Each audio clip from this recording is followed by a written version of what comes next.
오늘 예배에 나오신 모든 분들 가운데 우리 하나님 주시는 특별한 은총이 있으시기를 우리 주님의 이름으로 축원을 드립니다. 좌우에 계신 분들과 이렇게 평화의 인사를 나누셨으면 좋겠습니다. 하나님의 은총이 당신과 함께 하시기를 바랍니다.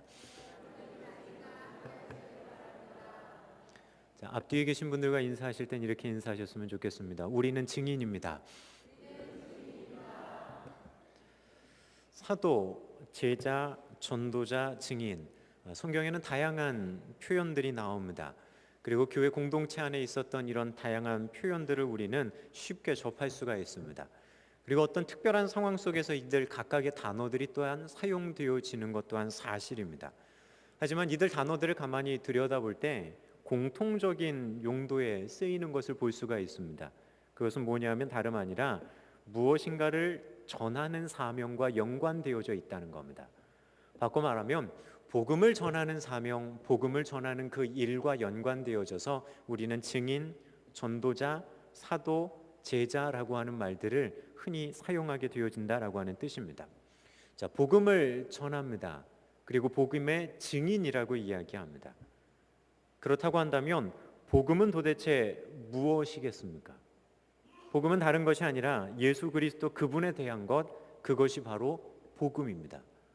예수 그리스도께서 이 땅 가운데 어떻게 사셨는지, 그리고 그분이 사셨던 그 삶이 어떤 의미가 있는지, 그리고 그분이 사셨던 그 삶의 의미가 오늘을 살아가는 나에게는 어떤 의미인지, 그것을 곱씹어보며 우리들 삶 속에서 이야기해내는 것, 그것이 바로 복음의 메시지일 겁니다.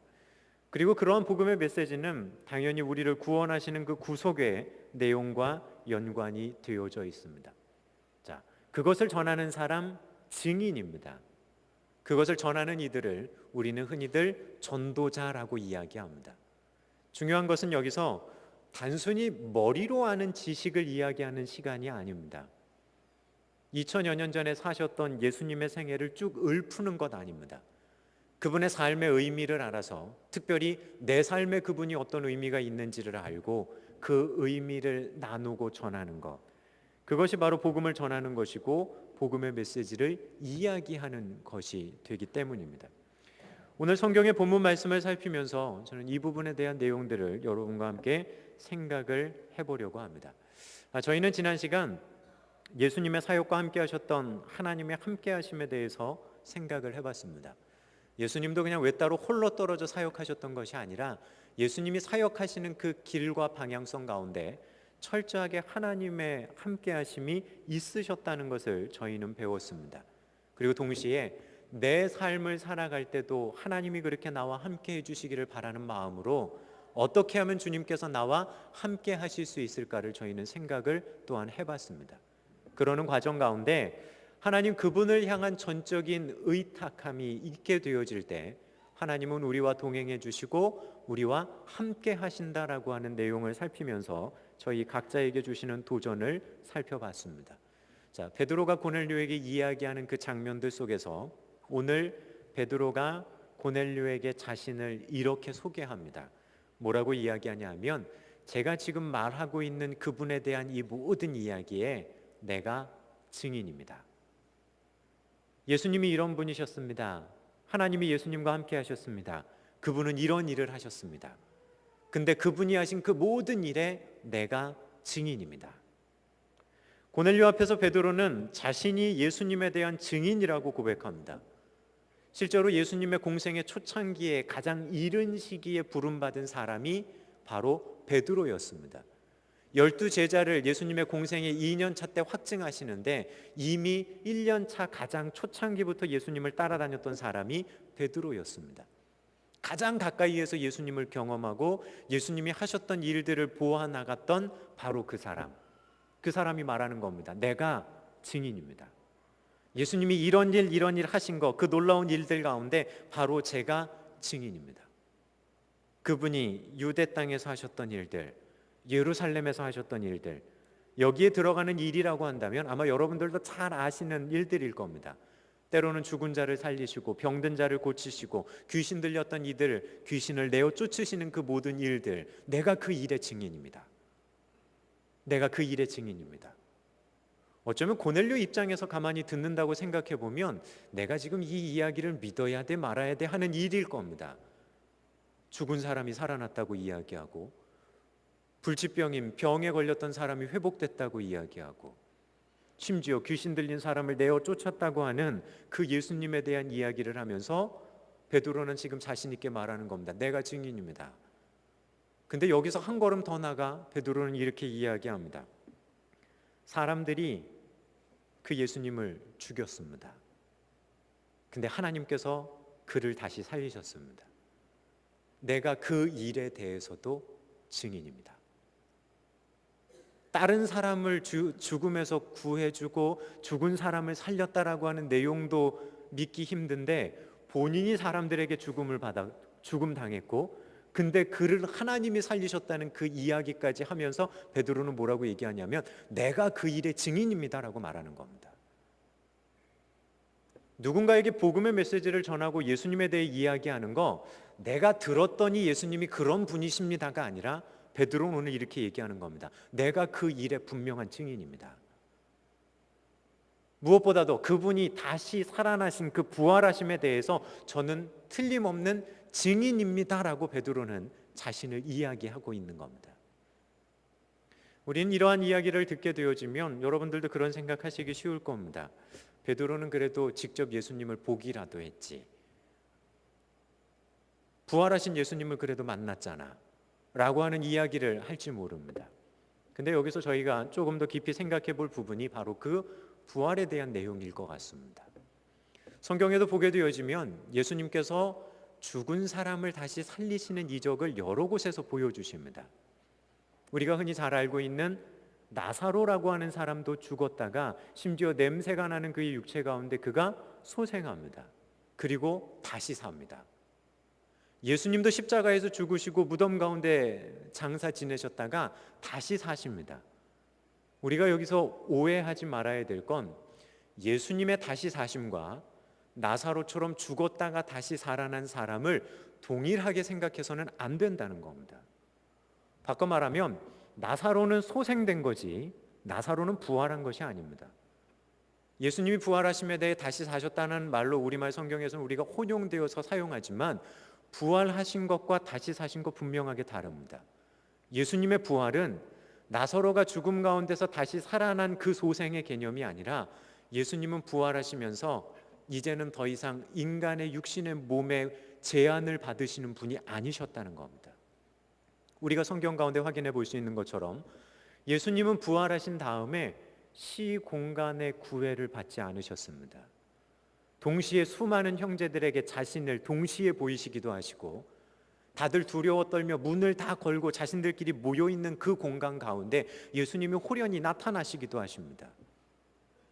나사로였다면, 다시 살아난 나사로였다면 도저히 할 수 없는 일입니다. 그리고 무엇보다도 다시 살아난 나사로는 끝내는 자신이 살아가는 그 삶의 테두리 속에서 살다가 끝내는 그 죽음이라고 하는 인간의 한계 넘어서지 못하고 그는 다시 죽습니다. 하지만 부활하신 예수님은 그러지 않으셨습니다. 그 죽음마저도 뛰어넘으셨고 시간, 공간의 제약을 받지 않고 활동하셨던 주님의 모습을 저희는 성경 가운데 만날 수 있기 때문입니다. 그렇다고 한다면 2000년이라고 하는 시간이 지난 지금의 시점에도 우리는 그 부활하신 주님을 만나 경험할 수 있다는 이야기입니다. 죽었다가 다시 살아나고 다시 죽은 나사로를 경험할 수는 없지만 십자가에 돌아가셨고 다시 부활하신 그 주님은 오늘을 살아가는 우리가 또한 경험할 수 있다는 겁니다. 왜냐하면 주님은 부활하셨기 때문입니다. 단순히 죽은 육체 가운데 소생하신 분이 아니라 그분은 완전히 새로운 분으로 시공의 제한을 받지 않고 심지어 인간이라면 죽음 앞에서 늘상 제한적으로 살아갈 수밖에 없는데 그 죽음마저도 초월하신 분으로 그분은 그렇게 부활하셨기 때문입니다. 오늘을 살아가면서 도대체 어떻게 그 예수님을 경험할 수 있어? 예수님이 부활하셨기 때문에 우린 경험할 수 있습니다. 그렇다고 한다면 2000여 년 전에 베드로가 내가 예수님의 부활의 증인입니다 라고 이야기하는 것처럼 우리도 그 주님을 만나 경험하면 우리도 주님을 이야기하고 주님의 부활을 증거할 수 있는 증인이 될 수 있다는 사실입니다. 소망하기는 그 부활하신 주님을 만나며 경험함으로 여러분들 또한 부활의 증인이 될 수 있는 우리 귀한 믿음의 성도님들 되시기를 주님의 이름으로 부탁을 드립니다. 경험하실 수 있습니다. 왜요? 부활하셨기 때문에. 그저 썩었던 육신이 살아난 그 정도가 아니라 예수님은 부활의 첫 열매가 되셨기 때문에 오늘 이 땅을 살아가는 믿음의 성도들, 주님을 만나고자 하고 주님을 향한 그 마음이 있다면 그 주님 경험할 수 있기 때문입니다. 경험한다면 여러분들도 베드로처럼 증인입니다. 여러분들도 어딜 가서든지 자신 있게 이야기할 수 있습니다. 내가 그 부활의 사건의 증인입니다. 그분이 부활하신 이후 베드로를 만나 주셨던 것처럼 그분이 또한 나를 만나 주셨기 때문입니다. 그것이 바로 이 땅을 걸어가는 성도의 고백이어야 합니다. 그리고 주님을 만나는 경험은 바로 거기서 시작되어지기 때문입니다. 우리가 그 주님의 부활하심에 대한 증인이 되어진다면 우리는 또 한 가지를 경험할 수 있습니다. 그것은 하나님이 얼마나 우리를 사랑하셨는지를 예수님이 부활하시는 그 사건을 통해서 우리는 또한 경험할 수 있습니다. 어떤 아이가 그런 질문을 아버지에게 합니다. 예수님이 이 땅에 오셔서 십자가 지시고 돌아가셔야 하는 거 하나님이 십자가 지게 하기 위해서, 십자가에 돌아가시게 하기 위해서 이 땅에 보내신 거 아닙니까? 그렇다고 한다면 예수님을 십자가에 몸 박는데 가장 주도적인 역할을 했던 가룟 유다는 그러면 하나님께 사용받은 거 아닙니까?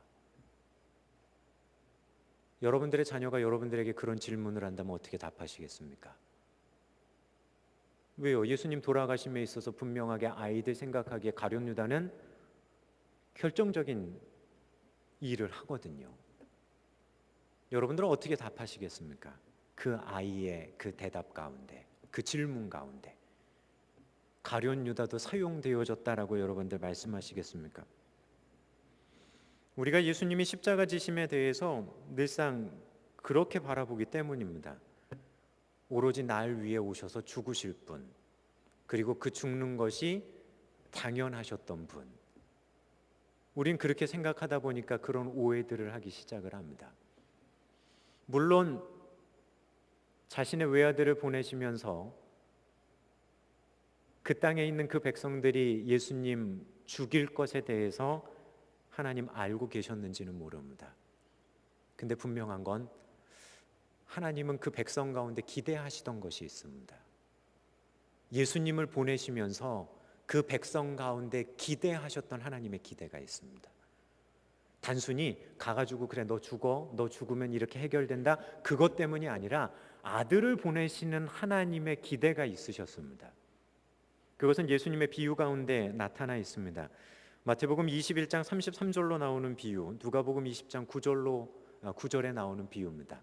우리가 흔히들 알고 있는 악한 농부에 대한 비유입니다. 주인이 자신의 밭을 농부들에게 맡겨놓고 먼 나라로 떠납니다. 그리고 나서 시간이 얼마 흐른 다음에 그 농부들에게 자신에게 받을 것을 받기 위해서 종들을 보냅니다. 근데 어떻게 하냐면 그 밭을 대신 경작했던 농부들이 주인이 보낸 주인의 종들을 때리고 모욕해서 쫓아버립니다. 나중에는 또 보내니까 어떻게 하냐 하면 그 종들마저 죽여버립니다. 그렇게 되어지면 그 주인이 어쩌면 화가 나서 돌아와 그들을 전부 다 진멸해 버리는 게 맞을지 모릅니다. 근데 그 주인이 거기서 한 가지를 더 생각합니다. 뭐냐 하면 내가 내 아들을 보내면, 내 종들을 보냈을 때는 그렇게 대했을지는 모르지만 내 아들을 보낸다면 그들이 영접해 주지는 않을까. 그 주인은 그런 기대와 그런 마음을 가지고 자신의 외아들 상속자를 보냅니다. 근데 그 농부들은 어떻게 반응하냐 하면 이 사람이 상속자니까 이 사람만 죽이면 이 땅이 우리 것이 되겠다라고 그들은 생각합니다. 그리고 그 상속자인 그 주인의 아들을 죽입니다. 그렇다고 한다면 그 주인이 돌아왔을 때 그 땅에서 농사하던 그들은 전부 다 진멸당할 것이다. 그러한 비유의 말씀을 예수님께서는 하십니다. 그런데 하나님은 예수님을 보내실 때 마음이 그러셨는지 모릅니다. 내 외아들을 보낸다면 영접해 줄까? 지금까지 수많은 예언자들을 보내고 그 예루살렘 가운데 보내서 이야기하는데 실제로 그 예언자들의 삶을 보면 얻어맞고 죽임당하고 모멸감당하고 어쩌면 그렇게 내쫓김 바 되었던 내 예언자들, 내가 보낸 사람들이 있는데 내 아들을 보내면 그들이 영접해 주지는 않을까? 어쩌면 하나님 미리 아셨는지 모릅니다. 틀림없이 내 아들마저도 죽일지 모른다.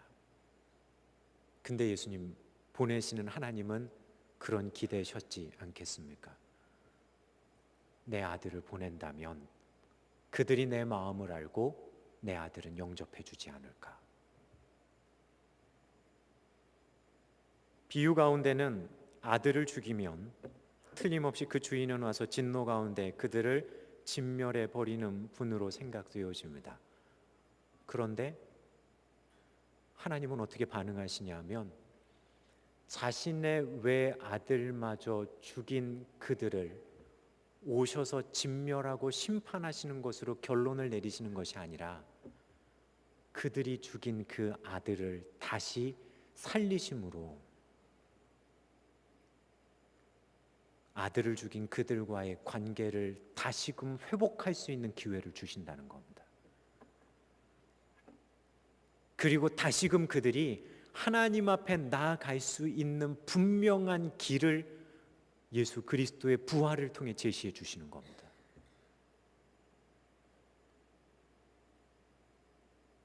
다 끝났고 어쩌면 예수님 돌아가시는 그 순간 사단도 속으로 야, 성공했다. 이제는 하나님 더 이상 인간에 대한 사랑 가지지 않으실 거다. 사단도 승리했다라고 스스로 생각했을지 모릅니다. 하나님도 극도로 진노하시며 인간을 쓸어버리실 것으로 그렇게 생각했을지 모릅니다. 근데 하나님 그렇게 하지 않으십니다. 그들이 죽인 그 자신의 외아들을 다시 살리셔서 부활의 첫 열매가 되게 하셔서 그들이 하나님 앞에 돌아올 수 있는 유일하고 분명한 길을 그들 가운데 열어두신 겁니다. 그것이 하나님의 사랑의 사건이었습니다. 하나님은 예수님의 그 사건을 통해 자신의 사랑을 분명하게 그들 가운데 한 번 더 표현하고 계시는 겁니다.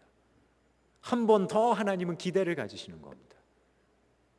그것이 분명하게 그 사건 가운데 있는 하나님의 사랑이기 때문입니다. 그 사랑을 안다면 그리고 그 사랑의 표현으로 예수님이 부활하신 그 사건을 알고 있는 베드로는 뭐라고 얘기합니까? 내가 그것의 증인이라고 말합니다. 단순히 머리로 아는 사건, 머리로 전개하는 이야기가 아니라 내가 그 사건의 수혜자고 우리를 향하신 그 하나님의 놀라운 사랑의 분명한 은혜의 체험자가 나라는 겁니다. 그리고 베드로는 나가 얘기하는 겁니다. 내가 바로 그 사건의 증인입니다.